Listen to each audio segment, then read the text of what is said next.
안녕하세요. 솔빛국어 윤관수 선생님입니다. 신목고 1학년 국어 출제 경향 분석 시작하도록 하겠습니다. 일단 신목고는요, 국어 시험 난이도가 아주 높은 편은 아닙니다. 그런데 난이도에 비해서 만점은 좀 많이 안 나오는 편입니다. 그 이유 중에 하나가 서술형에서 점수를 많이 깎습니다. 그리고 고등학교 시험이 아무래도 그 상대평가다 보니까 변별력을 주기 위해서 조금 좀 어려운 문제들을 좀 섞어서 출제를 하거든요. 그래서 여기 그 분석에서는 신목고가 그런 변별력 있는 문제를 어떤 식으로 출제하는지 여기에 초점 맞춰서 말씀드리도록 하겠습니다.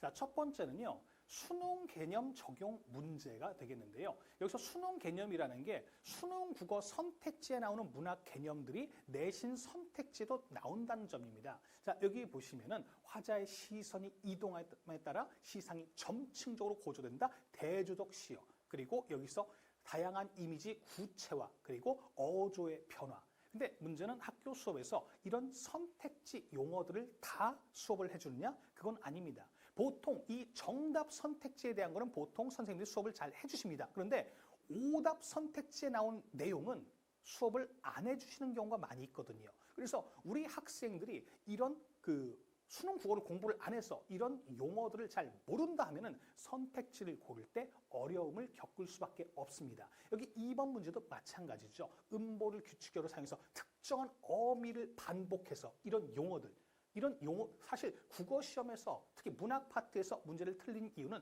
선택지에 나는 이런 용어를 모르거나 어중간하게 알기 때문입니다. 그래서 우리 학생들이 중학교 때처럼 내신 기간에만 잠깐 교과서나 뭐 자습서만 가지고 공부를 하게 되면은 고등학교에서는 좋은 성적 받기 어렵습니다. 평상시에 수능 국어를 통해서 이런 개념 용어들을 정확히 알아두는 그런 공부가 필요하다는 점 말씀을 드리고요.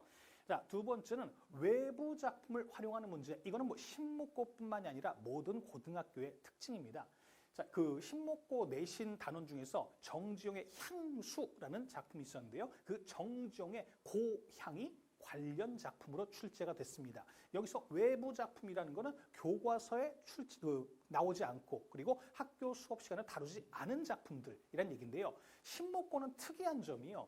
이런 외부 작품이 이렇게 보기에만 나오는 게 아니라 선택지에도 외부 작품이 나온다는 점. 이게 좀 특이합니다. 여기 나오는 이미지 형상화 방법이 기억과 다른 것을 고르시오. 자, 여기 나오는 시들은 우리 학생들이 한 번도 읽어본 적이 없는 그런 작품들입니다.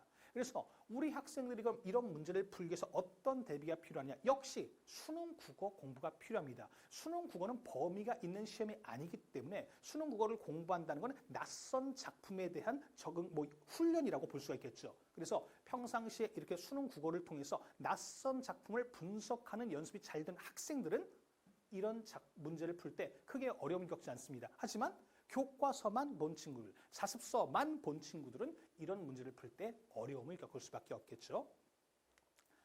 세 번째는 고난이도 문법 문제인데요. 신목고는 보통 국어에서 문학과 문법 파트가 나온다면은 문학에 비해서 신목고는 문법이 좀 어렵게 출제되는 편입니다. 그래서 작년 같은 경우는 1학기 중간고사 시험 범위가 대부분이 문학이었고 1학기 기말고사 시험 범위는 문법이었거든요. 그때 1학기 기말고사 전체 평균이 좀 많이 내려갔습니다. 아무래도 학생들이 문법을 좀 많이 어려워하기 때문이겠죠. 근데 학생들이 문법을 어려워하는 이유 중에 하나가 뭐냐면요. 사실 여기 문제에 나와 있는 이런 용어들이요. 대부분 중학교 때 배웠던 내용들입니다. 여기서 자음 체계표 그리고 된소리되기 비음아 유음아 이런 거는 중학교 때 다 배웠습니다. 문제는 우리 학생들이 그거를 까먹은 상태로 고등학교 수업을 듣는 게 문제가 되겠죠. 그래서 우리 학생들이 일단 중학교 때 배웠던 문법 내용 정도는 철저하게 복습이 돼 있어야 됩니다. 고등학교에서는 그 중학교 때 배웠던 문법 개념이 응용돼서 나옵니다. 그래서 일단은 문법 같은 경우에는 중학교 때 배웠던 거에 대한 복습이 필요하다는 것 좀 말씀을 드리고요. 그 다음에 아까 말씀드린 대로 신목고는 그 서술형이 좀 다양하게 출제가 되거든요. 근데 서술형이라고 해서 그 학생의 글쓰기 능력이라든가 이런 걸 묻는 문제가 아닙니다. 교과에 대한 이해를 묻는 문제인데요. 문제는 그 채점 기준이 굉장히 까다롭습니다. 예를 들어 뭐 글자 수 제한인데 글자 수 한자만 넘어도 감점을 하는 경우 있습니다. 그리고 학교 선생님의 필기 내용과 다르게 쓰면은 또 감점하는 경우 있습니다. 그리고 보통 학생들이 평균이 너무 높다 그러면은 평소 같으면 감점할 걸 아예 그냥 오답 처리해버리는 경우도 있습니다.